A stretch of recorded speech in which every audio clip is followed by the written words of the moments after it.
Okay, do it again. Okay. My name is Akah Nnani and I am on Clapperboard on Japajantis TV.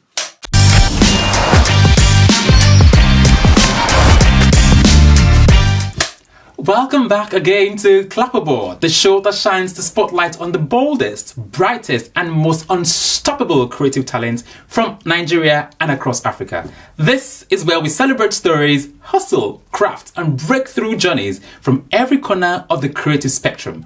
Actors, musicians, designers, painters, storytellers, and culture shapers. Today, we are super excited to have a phenomenal, multi-talented guest, a man who has carved a unique path in film, online content, and storytelling.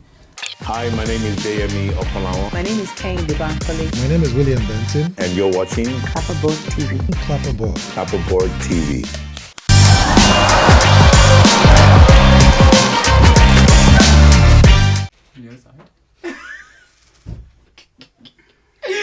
Well, good way to start the show. Thank you very much for honoring my invitation. Yeah, please.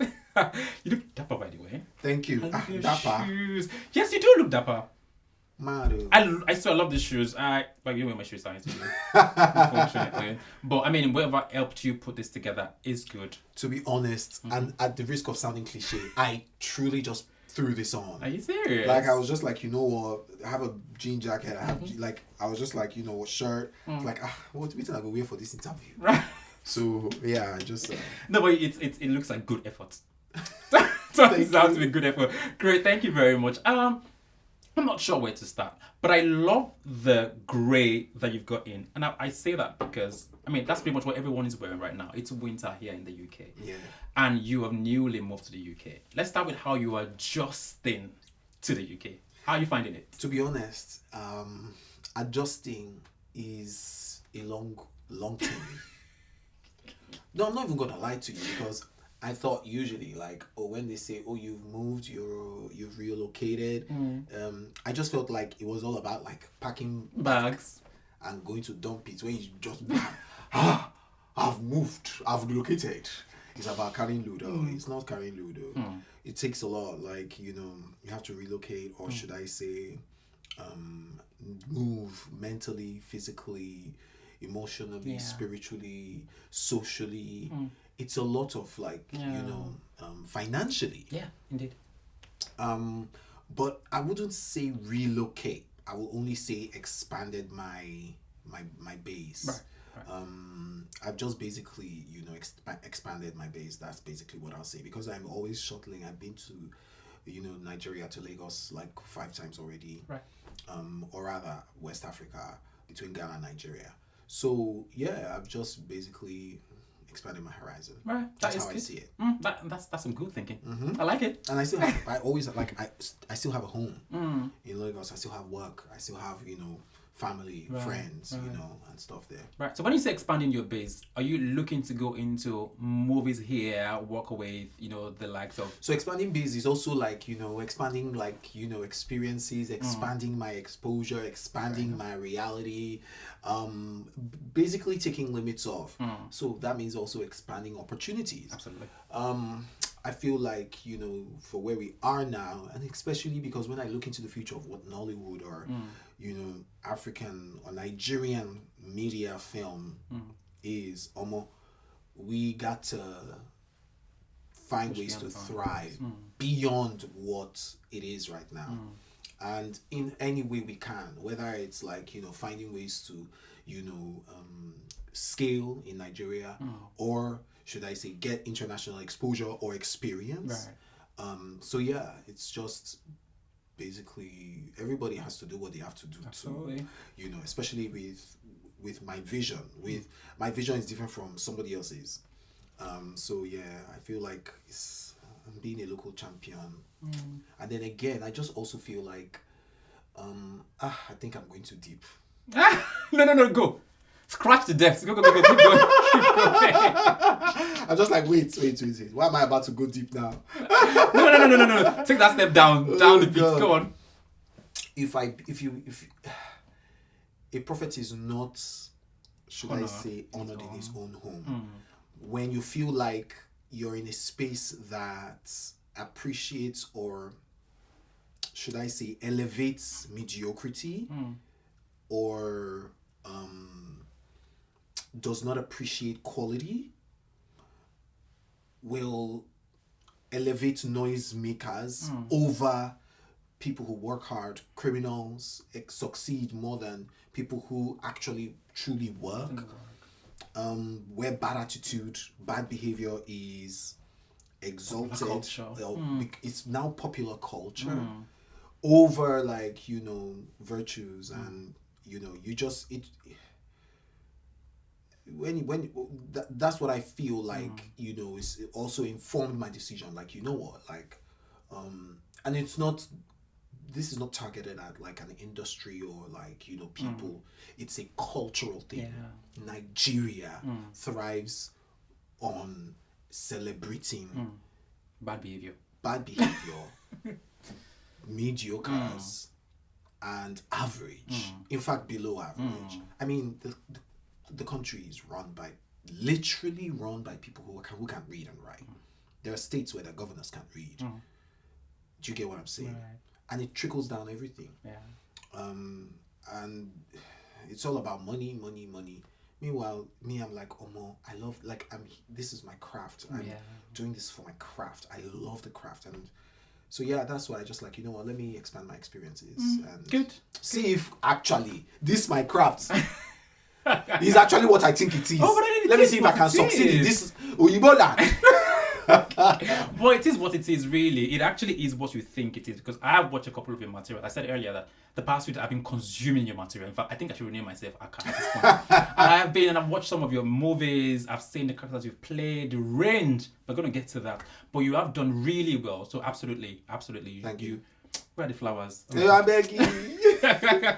So let's talk about the culture shocks. Since you moved here, at least you spent stretch of 3 months here, you have at least. Yes. You must have experienced a couple of things. Yes. Tell me the most memorable of the culture shocks you've seen. More memorable. I think first culture shock first. Just the way cats, they move anyhow for this country. And you dare do nothing. Nothing. Bro, like, I'm just walking. I love taking walks. Right. And so when I came here, I'm just like, where I can take walks with sweetness, nice air, cool breeze, no generator fumes, no noise, no hot air. The road, they've carved out road for pedestrians. So I'm like, make I dey waka. I will just look like this. But I'm just seeing black cats. They look me. Before I recover, I look again, another one. If I'm walking through this alley, or walking through you know how pedestrians, you go through different streets, you will see dark street like this, you will just see eyes. I know. Hey, I will just take my rubber, every witch, every wizard from my village. Oh my god. To be honest, sometimes, like, I think that was the greatest, like, culture shock, because I'm just like, hope say they follow me go house, money and that go back. Make they won't see where they stay. They don't hear say I don't land London. Oh my god. So at the end of the day, I just kept asking, like, why are people having cats in their house when you can pick one off the streets? They are so plenty. I know, right? That's stray cats. Stray cats are everywhere. Everywhere, yeah. I mean, some parts of London, especially, foxes at night. No, that one, normal. I don't see that one. Normal. And when I knew that I was not going overboard for being in shock, was the white guy who was also on the street with me too was like, was that a fox? Yeah. I'm like, I suppose I'm asking you. Now fox, you see, because I never see fox before. From where I'm coming from, we don't see foxes on this. Best we see is a dog. Now goats. Oh my goodness. Please Yeah. and please. He said, was that a fox? I said, ask the dog you're walking, ask him if that's his cousin. Right, I promise you. I mean, of course, there are several others you're going to encounter, I assure you. But pleasant memories, of course. Definitely. Yeah. No, I've had several. I can go on and on. I have written a show about it. Have you? Oh yeah. We'll talk about that. We'll talk about that. But let's talking about show. You were once a contestant on X Factor. Oh my god, this guy. Let's talk about it. This guy. I feel like sang 1 naira. I feel like, oh, damn. I feel like there's some things we just leave to the past. There's some The same way you things- left some things in the past when you were talking about shit corner and the Nollywood stars. So let's go there actually. What was running through your mind? Of course, you must have believed so much in your music talents. If you did then believe in it that much, why haven't you dared to go into music? I wouldn't say I believed in it so much. Okay. But I was pushed to do it. Pushed. Yes, Okay. by my friend. Alright. So I did it just because I was like, okay, if you guys will not shut up, make I go to for una and see how far it will take me. I mean, I was in school choir. I loved singing music, but professionally, I just didn't feel like I had the grit. Right. I didn't feel like I had what it took. Also because I struggle with songwriting. Okay. And if you want to make it first, I feel like you don't want to always like come off of the back of someone and then at the end of the day people will be abusing you. Like also my background in music is R&B. Oh, okay. R&B doesn't really Chris Brown. do well in Nigeria.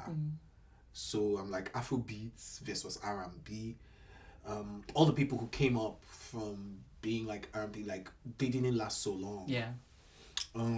Also, okay, if it's not R&B, it's gospel. And I don't mean gospel as a category. I mean gospel as a genre. Right. So, not necessarily Christian. So that's my singing background, my style. And so I just didn't feel like I wanted to get into that. First off, like I just know how the struggle is for music cats. Like you have to be like a studio rat.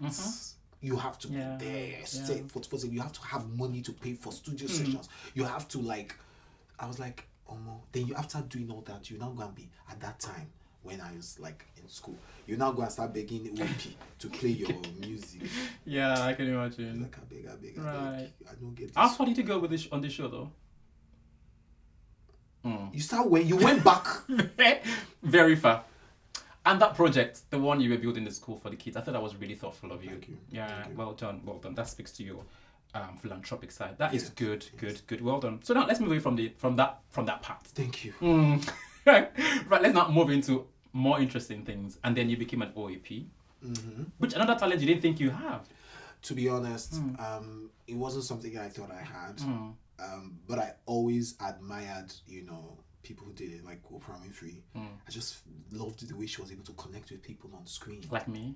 You are doing a good job. Thank you very much. You are doing a Thank good you job. very Like the much. way you connect, I'm just like, okay. Right. So yeah, although I had a friend who helped me, I had a producer who really sharpened that talent.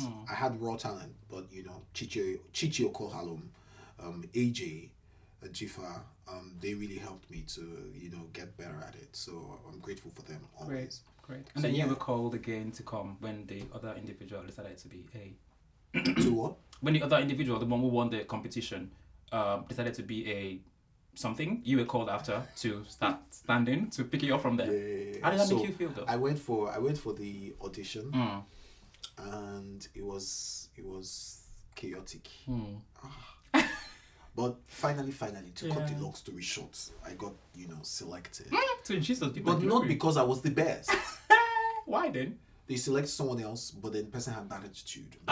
So they had to get me back, and the producer had to beg the senior producer had to beg the producer to take a chance on me. Oh, bless. Basically, they're like, this guy has raw talent, because she didn't want to spend time on A raw talent. and finessing the person. Yeah. But Yeah, talk about grace. That's God grace. did. Yeah, got it. Right, cool. So then you became the lead host, I think, or from Shade Corner. Yeah. So Shade Corner was much later. I moved on to become start acting, and then started my YouTube channel, and then stints with acting, and then Shade Corner came about. Right. Basically, two women who believed in me. Well, I should say that. People always believing in me, and I'm just grateful for them. All the people who have really been pivotal in my journey in this industry. Fran Asebota was like this guy. I love his energy. I love his vibe, and she made the introduction and introduced my work to Colette Otusha. So calls also loved what I was doing. I was like, look, under wraps, but they're poaching me to come head Accelerate TV.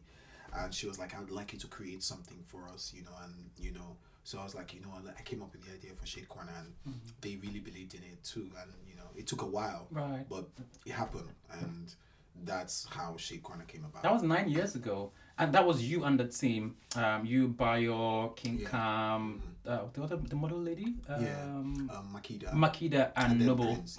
and then you guys. That's literally you guys pioneering something that will end up shaping the culture of fashion, of music, and especially entertainment generally. How did you feel at that time starting that kind of show? Were you worried that we're going to have backlash? And did you eventually get backlash? I mean, to be honest, You feel like you get backlash. no. Right. To be honest, we never really got backlash. Oh, okay. Except for like stuff that would trend or become scandalous on Twitter. But Twitter was not as toxic, as crazy as it is now. Yeah. Where people just want to but I think at the end of the day, everything we talked about, every situation, everyone knew these guys were just having fun. It was never from a place of like bitterness or anger or whatever. So to be honest, we never had that. And I think at some point, I think season 3, so some of those people who we talked about their situation, they were like, oh yeah, come on the show and come and give us back.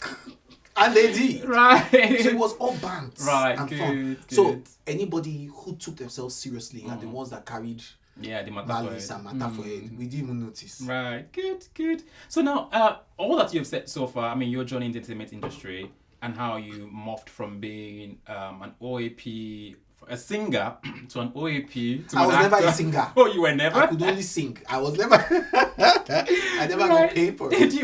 Did you always know that was the path for you, or how No. did that? Oh, great! Tell me about that. Whew. I just knew I wanted to be in the entertainment industry, but I just didn't know how I was going to do it or how I was going to get into it. Or because the truth is, I didn't come from a rich background or a well-known background or a Lagos family. My papa don't be anybody for Lagos. So nobody knew my name. So that was, and the reality of Nigeria is you have to know someone to know someone. You have to have someone open the door for you. You have to get those introductions. And I also realized that most of the times when even like I would meet like somebody who would like, really like me and want to like, say, hey, especially in the acting industry, I got those, like somebody who just met me, I was just like, this guy's an amazing guy, he's a great guy. He actually was a financier for movies, for a producer at the time. And he said, put this guy in your movies, like make him, he's the next Denzel, He just believed in me that way. But it never worked out. I realized that at the end of the day, like I'm someone who I feel like is always chased me. God's been jealous over my life and my career for a long time. What other people would do and get away with, I cannot do it. I discovered in secondary school. So that's why now I don't do pass myself. I don't do too much. What other people would do on this thing to trend on screen. I know fit. Right. And I'm very grateful also to my parents, my family, my uncles, my aunties, the people who helped shape my worldview, my value system. Because there are some things I grew up knowing the difference between right and wrong. And so that really helped me to stay a bit grounded in the entertainment industry, especially in my early years. The truth is, no matter who you are, you go shake small. Absolutely. You go shake you. Yeah. That level of liberty, freedom, and fame and all of that, it will shake you for a bit. But thankfully, I'm just having I've always had good friends, and I think that saved me a lot. So, and I also like to, I'm not someone who hates the truth. Someone tells me the truth. Right. I may be like, but I will best believe. Yeah. Best believe. Right. You don't enter. I would think about it because I also do a lot of self-reflection. That's something that I believe is a superpower for me. So, yeah. Right. Right. And that superpower is not as if it has always paid off, like, you know, monetarily or in measurable ways that humans, but at least has helped my heart stay to the best of my ability in the right place. Right. I think you're very spot on. And I think one other factor that has helped you stay grounded also has to be your faith. You have unashamedly talked about it in multiple interviews, and we'll get to that shortly. But you did mention Denzel, which is why I want to ask the next question. In one of your interviews you handled a while back, you mentioned that you wanted to be Africa's Denzel Washington, and known for range. Yeah. First off, how close do you think you are to that goal? Hey. So, you know, I talked about, you know, the guy who actually said, when he said it, I didn't believe it. I thought he just, you know how you prop people up so that somebody else, you know, and like I said, like, it just never worked out. But somehow in the journey, you know, one door would lead to another door, and no man could take the glory for it. And that's how I got into my acting career. You know, it was just always, and it was always somebody telling me, you can't do it. You know, I remember a friend who told me, sent me for my first audition. I was like, do you think he was like, if they no pick if who they go pick it, they don't pick it. I will never I will never forget that. And so, you know, for me, like with Denzel Washington, it was later on that I now really began to see, okay, and it's not in the measurable ways where people would say, oh, you know, he's the big actor, he's the biggest Hollywood. For me, I think that it's about what they represent, what he represents in the industry. Denzel Washington is known not just because he's bigger. There are bigger actors than Denzel Washington when it comes to even money. There are people that are Richard Black, so let's not even go into the white. There are people who are black actors who are more famous or have more money, have done more work. But for him, it's what he represents, and he's always that voice of reason. He's always that stability. When you see him, you see a man of faith, first of all. A man who has always respected his family, even in the line of work that he does. And that's one thing I had to get. Like, okay, this thing is coming back to me. And when I proclaimed it, it wasn't a thing of like pride or I want to be the biggest actor or anything. Because for me, it's never always about like, you know, well, I mean, at some point I wanted to be let me be the richest, the biggest, it is. Because again, like, you know, but as maturity comes in, like, what really matters to me. And I just realized that for me, and God wants that for me, it's not about just the numbers or the money. It's about what they represent. A symbol of faith that you can actually be in the industry and not be tainted. You represent an alternative system, an alternative culture where people have had to sell their souls or, you know, do crazy things to become famous or become rich or get jobs. You don't have to do that. So it's just like, it's very important for somebody to be there, for people to see that, okay, even though it may take longer, it may not be as bing as the others. You may not be the richest, but you have to choose, do I want that over, you know, material things, but I have to sell my soul for it.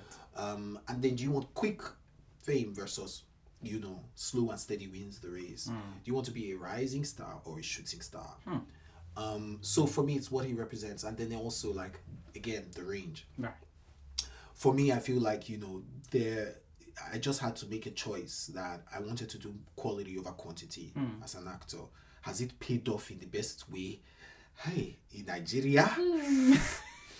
Sometimes, I'm not going to lie to you, Olamide, sometimes I really, really I doubt myself. And I think every creative goes through that. Absolutely. And I want to be 100. Sometimes I'm like, did I make the right choice? Because sometimes I'm just like, at the end of the day, man, like, should I have just kicked in? Like, it's Nigeria now. What's working? The system. Like, this is what's working, where it's all about, like, the numbers and the money and the noise and the and let's just keep going and just putting it out, and that's what's making it, like, versus picking and choosing very, very, you know, my script, my this, my that, the producers I work with, the people, like, you know, keeping to myself or collaborating on the right projects. Like, for me, I'm just like, did I make the right choice? And sometimes I'm like, you know what, I actually made the right choice, but sometimes I doubt those decisions. you know. So it comes with that. Yeah. On making that choice of saying, you know, I don't want to play the same character more than once. I want to literally act this role and people see me and forget that that was Akah they saw. Right. And see me on and they don't know that it's the same person. Yeah. Like I don't want them to say, I want them to see a film like, was that him? You know, and I want to kill it every time. Like I want to give the character and people are like, God damn it. Right. This guy, if you give him chance. You kill it. And I think I started like, you know, even in like films, like one scene, two scenes when I started out. Like, Banana Island Ghost.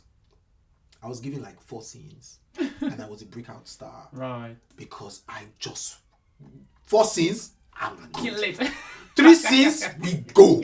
And people will remember Right. me. You know? And it's refreshing to see how your 1 scene, 2 scenes have paved way for you. You have become a household name. You've worked with 2 of the biggest. Household name? You have. My God. But someone just said here, the guy here, working here, has just mentioned that he remembers the movie The Man of God. And that's Bolanle Austin Peter. That's a Netflix material. Right. You've worked with Funke Akindele as well. Yeah. That's another big name in the industry. I mean, you have a repertoire of great works and have a history of working with one of the biggest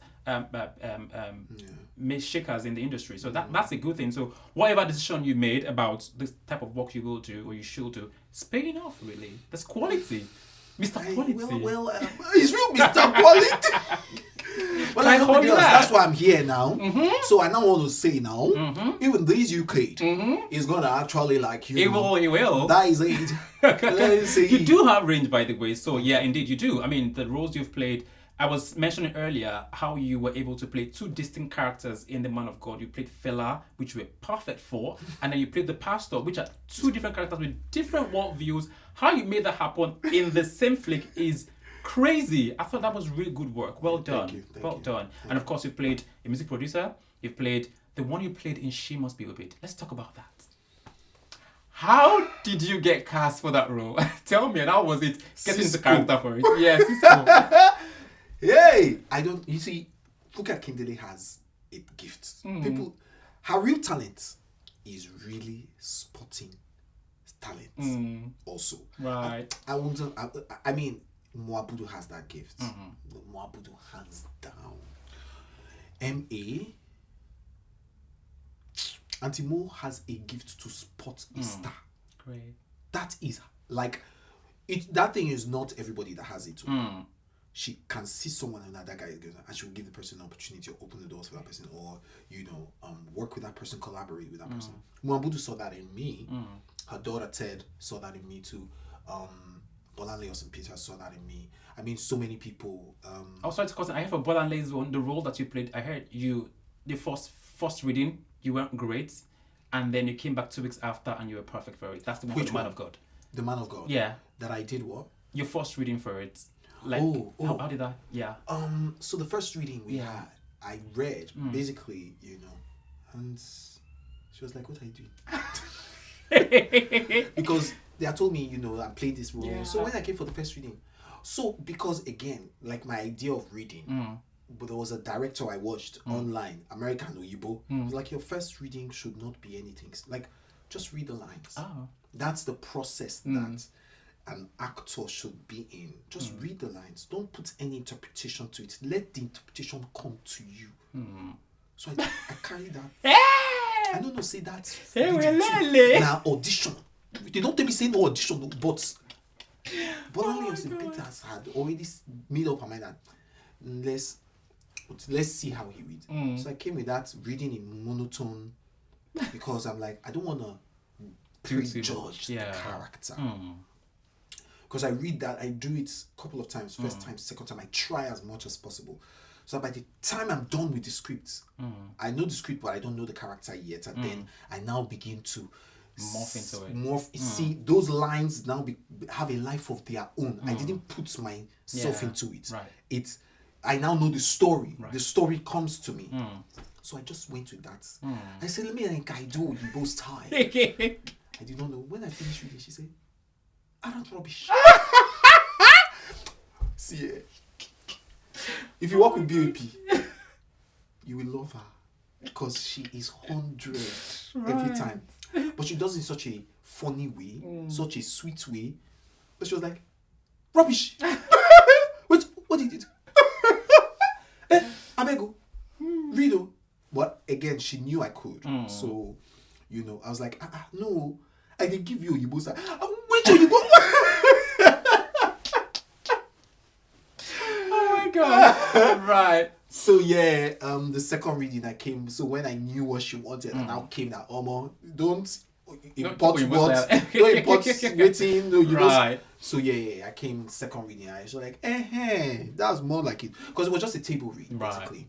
But I had to now give all the voicing and everything to make her know that okay, this guy has an idea of who this character is. Right. So yeah. Right. So back to She Must Be With It and your role of Cisco. Cisco. I'd love to hear that. I don't know how she. Okay, first off, we had worked on Jennifer. Right.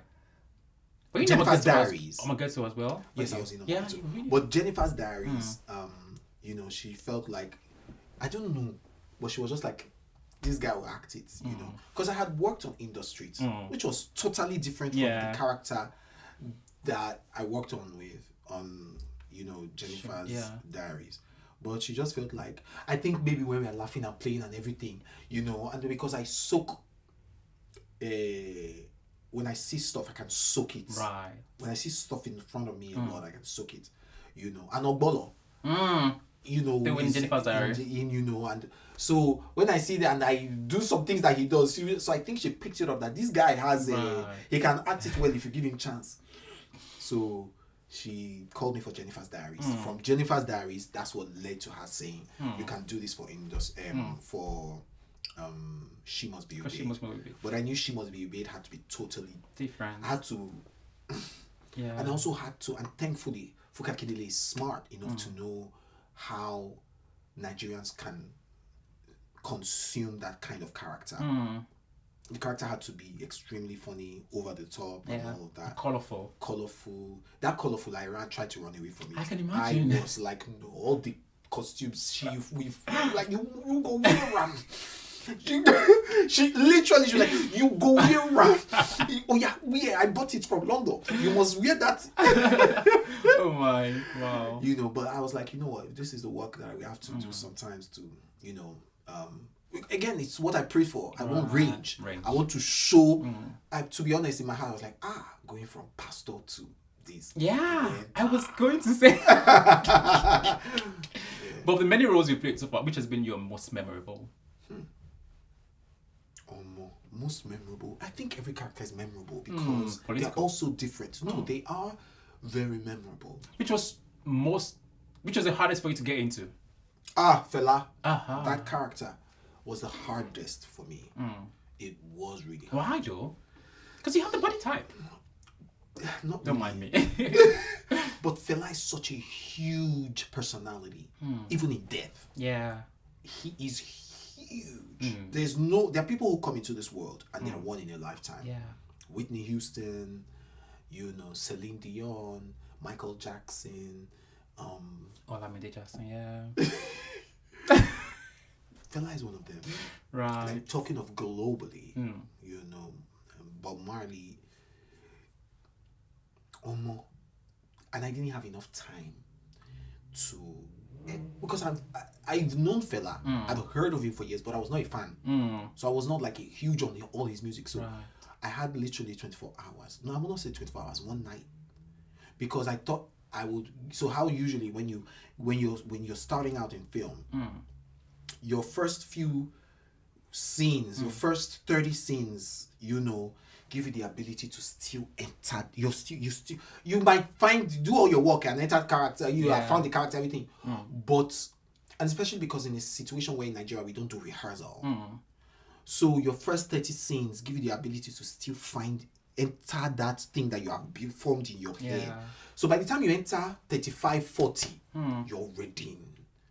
You've grabbed it. So I thought I would have grabbed Sam before we have the chance to deviate into Fela. So I had entered Sam well. I had built it. Because in my mind I was like, there's no need for her to rush. We're going to be shooting Fela scenes at her studio Yeah. at Terra Culture. Yeah. She called me a day before and said, "Is tomorrow we are shooting Wow. Fela?" I said, "Ma." Anyway, I started watching this man's videos. Started watching. I think for me, like, again, it's just having community and support. Like, she's a theater person, Right. and so having people who'd worked on the projects that she's worked on, she's done Fela, you know, in stage, and the same team, you know, from the costumers to the dancers and everything. So everybody was just giving me encouragement. You can do it. No, when you're dancing, she had also the dancer who trained the guy ladies. from the, you know, who played Fela from abroad. Right. You know, so he was like, do this, you know. So he was every time constantly on me. Then when we now went into filming, he was just making sure that, you know, and I was just praying throughout. I was praying throughout. So having people around me, and just pray, God helped me. I'm not even going to lie, because again, I feel like, and I know, because what the costumiers told me is true. Like, that was also my second audition on set. If I missed that Fela, she had the cancel. Yeah, I know. We're going to find very someone else. pivotal to the story. Yeah, we're going to find someone else. Yeah. So she had to know from the beginning, can this guy really do what I believe in him to do? So she had to know from the beginning. That's why she didn't push it to later. Right. So that was my second audition. So I'm grateful that when I did it, she was like, I knew it. And people were like, we didn't know you could do it. It was good to watch. It was good. Do you sometimes watch your materials? No. Yeah. Why do you guys do that? I don't know. You see, I don't know. But I'm glad that it did get you the right accolades. You were on everyone's lips at that time. You were everywhere on the newspaper, on the tabloids, on screen, everywhere. That is. How did that make you feel? So it was okay, to be honest. Sometimes it's more of a burden. I'm not dazzled by fame.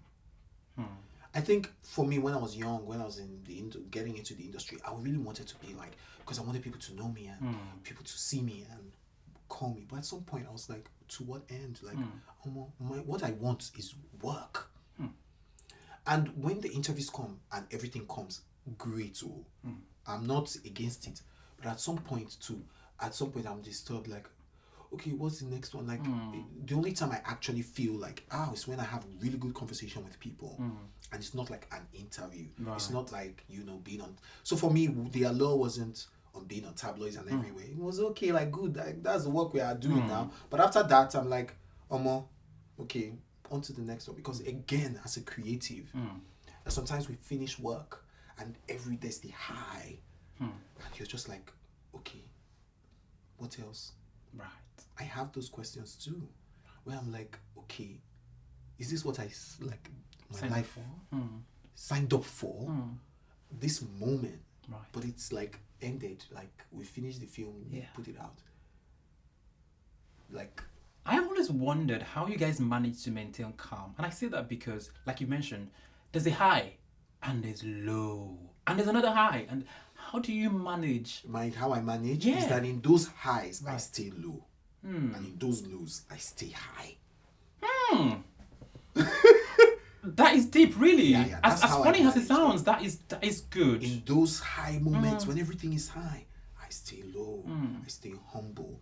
I'm not seduced by all the admiration and all the acclaim and all of that, because it's fleeting. Absolutely. It will pass.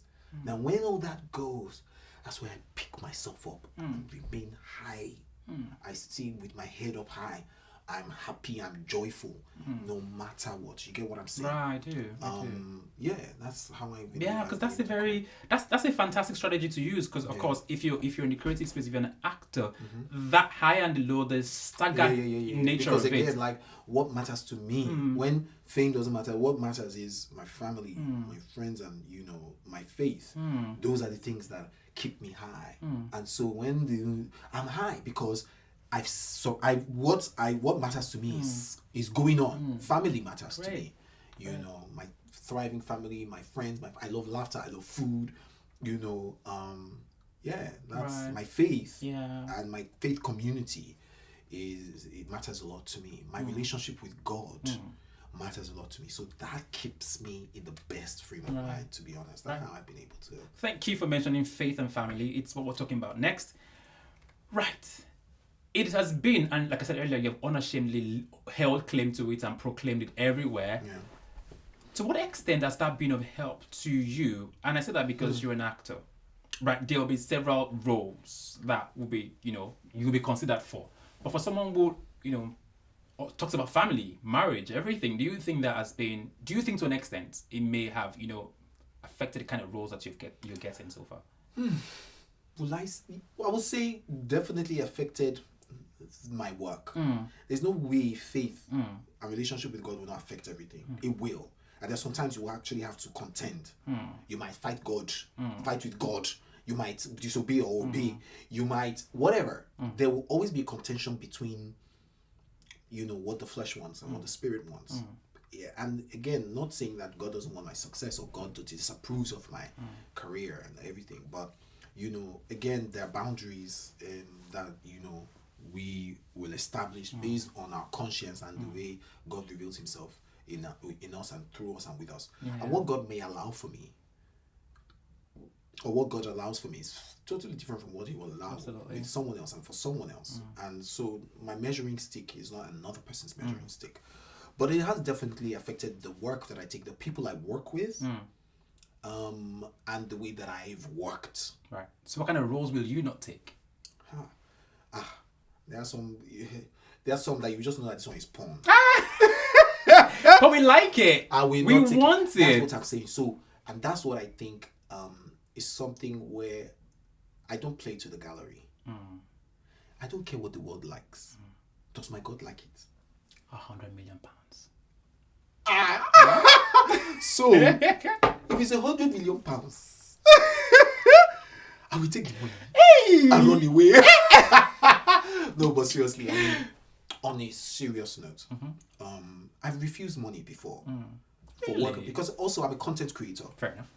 And one of the things, I've had big good money thrown at me because gambling firms or brands wanted a face that was a bit respected or something. Right. And I would say no, I would not even want to. There was one that they were pushed. I had to go and meet my pastor for help. Oh, bless. God, I'm about to say this. Hold me. I don't fight them tired. They don't agree. They don't want to allow. God. Hold me. Right. So, saying no to money, sometimes it's tough, but at the end of the day, that's why we have Anchor. We have community. We have people we can always talk to. And, so for me, there are some roles I wouldn't take. But I don't want to mention any specific because that for somebody else, I don't want anybody to say, can you see what this is saying? You cannot take, but you are taking, and they cause problem. So, let everybody deal with their own conscience and their life. Fair enough. Yeah, you do respect family especially, and of course, yourself and your amiable wife have put out a lot of content, and you've also clarified that your intent is not to choke people, it's to show the good side of marriage in your own way. And thank you for that. So we're not going to be talking about that because of course there's a lot of that in the media space. Let's talk about fatherhood. Why are you shaking your head? My brother. Fatherhood. Yeah, fatherhood. Fatherhood. Yes, what about fatherhood? How has that changed you? Wow. It's still changing me in so many ways. Bless. And I think that the new generation of African men are going through a lot because we're trying to be and do what we didn't see or receive. And that pulls a lot out of you and changes a lot about you.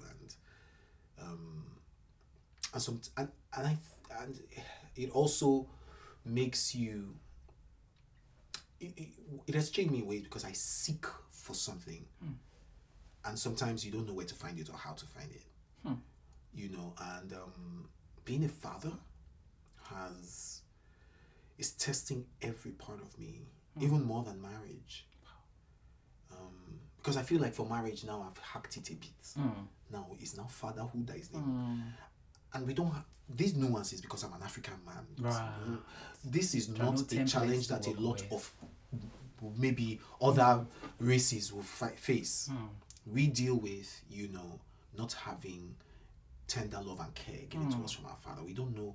We've never had conversations with our fathers. We never had, tips and tutoring on how to deal with our emotions and how to accept our emotions. Do you understand what I'm saying? There are emotions that we have and we're like, why should I have this? And we fight ourselves. And nobody ever told us it's okay. Right. And you get to a point where you begin to find out that you disdain some part of yourself. And when you see mini-me, when you see a part of you in another, you want to fight it out. You want that thing off because you feel like you're imperfect and you want this little baby to be perfect. And so you have to come to terms with seeing, you have to force you. Look, the hard way is to now get to a place where you begin to love yourself and accept yourself in a way where you don't detest it when you see it. Right. Because in another, but also facing the reality that them is them. Like, my kid is my kid. And that's who, like, they're different and separate from me.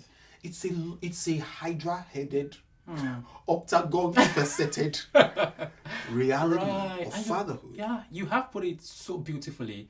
So beautifully. And I'm not a father yet. I hope to be soon. And I can relate. I can absolutely relate, And then, of course, if I may bring it back to something we talked earlier about, and it's the man of God. But your father in the movie literally wanted you to be a replica of him. And you were here saying that's not exactly the right way, because them is them and you is you.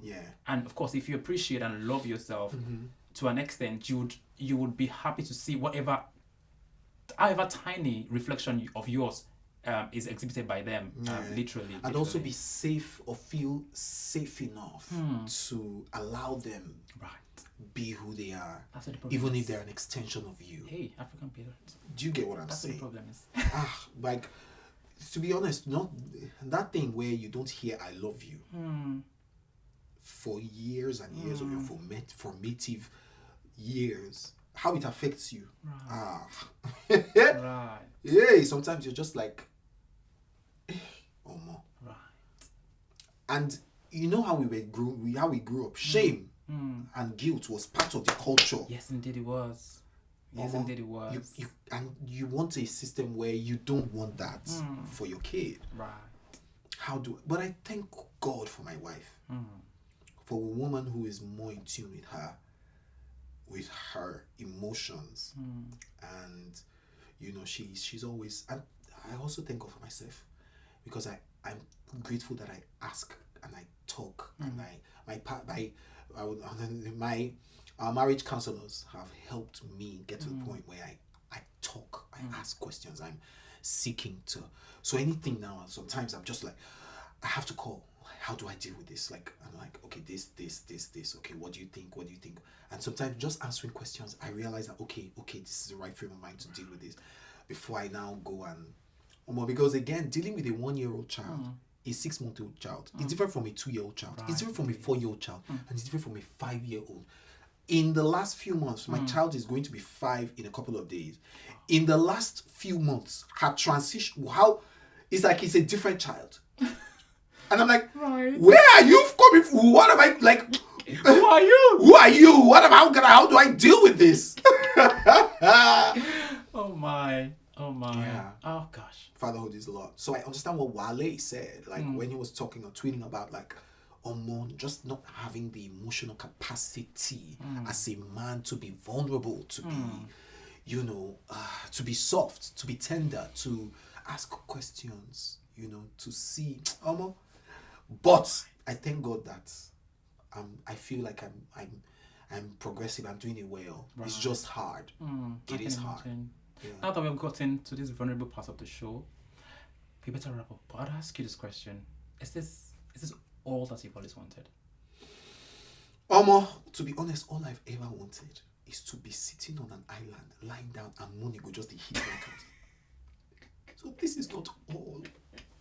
So are you happy now? Would you say you're happy? Let me tell you, I don't even want to be a billionaire. I want to be a billionaire son. Because billionaires, they have headache. Let them be doing the work. I just want to stop, breathe, and recuperate. I want to Relax. I'll be taking care of And be taken care of. But alas, that's Alas, a pass. not a pass. That's not the plan. So, Right. yeah, but I'm happy. I'm in a state of peace. I'm peaceful. I'm happy. And again, in my race. Yeah. Do you get what I'm saying? So I'm really, really happy with where I am now. You know, I felt that thing a couple of times where you know that you are smack right in the middle of God's plan for your life. Oh my God. Oh my God. It's such a good place to be. Right. Yeah. What are your plans for the future? The nearest and the distant future? Woo! I want to take over the media, the film space here. Oh, great. You know who we are. We're Nigerians. Yes. Wherever we go, we try to make something out of nothing. Yes, indeed. God did that, right? And God is in us. Like Nigerians have that ability. We built Nollywood from nothing. In spite of no policy from government, no Structure. Or finance. no advantages, no aid. We took the world by storm with home videos. Right. So I come to the UK and I'm like, why are you guys waiting for opportunity? Waiting for token role and character from a white man that will do token black man role. No. We have to create our table. Great. So for me, that's what I'm going to do. I want an opportunity. Actually, I'm not wanting them. I'm going for it for the juggler to begin to create here. Just like what you're doing. You're doing your own thing. Do you get what I'm saying? Yeah. This is you. This is your IP. This is your show. Sure. And for me, I wanna create the new Afro-European Black Renaissance in film and media. Great. Oh yeah. Oh, that's good. Yeah. I like that. Yeah. Can I be a part of that, please? Oh yes. Oh, thank you. Why not? Thank you. Oh yeah, I've already penned you down for something. Superstar! Oh my God, I've already penned you down for Oh, something. bless you. Thank you. But it's something that I'm really, really about, like right now. I feel like that's why I'm here. That's why God sent me here to build the bridge between Africa and Europe. Right. But also reflect our stories in a way that represents us, the new us. Over the last couple of years, tens of years, there's been a massive exodus of Africans. There's been a brain drain, talent drain, and they've moved to Europe, moved to UK, moved to the US. But Nollywood stories are still about only home. But this is new home now. Yeah. And nobody's telling the stories from the immigrant perspective. Nobody's telling stories of second generation immigrants, people who were born here, but they are Nigerians. They answer Nigerian names. Yeah. That duality of identity. What do they face? But they're waiting for those stories to be told. So I'm like, okay, let's tell the stories. So yeah, that's Tyler Perry did it. So yeah, we can do it here. Right. We can. We certainly can. And on that note, thank you so very much, Akah, for sharing with us this very interesting side of your life. Talk about your family, faith, career, and your journey. And we absolutely love it. Thank you very much. Thank you. Right. Appreciate it. And something I'd like to add. Please do. One thing that's very central is about, what I want to build here is people don't have to compromise or sell a part of their soul to have a shot at being who they are, who they want to be, or doing what they love to do. As a creative, we should be free to express ourselves without hindrances. I mean, see what they happen with Diddy now. See what Diddy make people do. But again, what they chose to do. Yeah, absolutely. But nobody has to go through that. And I think that, that's something that I believe is what I represent here. Good, now. good. Thank you very much. And that's a wrap on another incredible episode of Clapperboard, the show dedicated to celebrating the brightest talents from Nigeria and across Africa. Today, Akah Nnani took us deep into his journey, from the creative sparks that fuel his craft to his thoughts on faith, love, and legacy. Akah reminded us that creativity isn't just what you do, it is who you are. Thank you so much for sharing, Akah. And your unstoppable energy was, without that, very refreshing. To you, our audience, thank you for tuning in. This is Clapperboard, where stories matter and where Africa's greatest voices take the stage. Stay inspired, stay bold. Until next time, I am Olamide.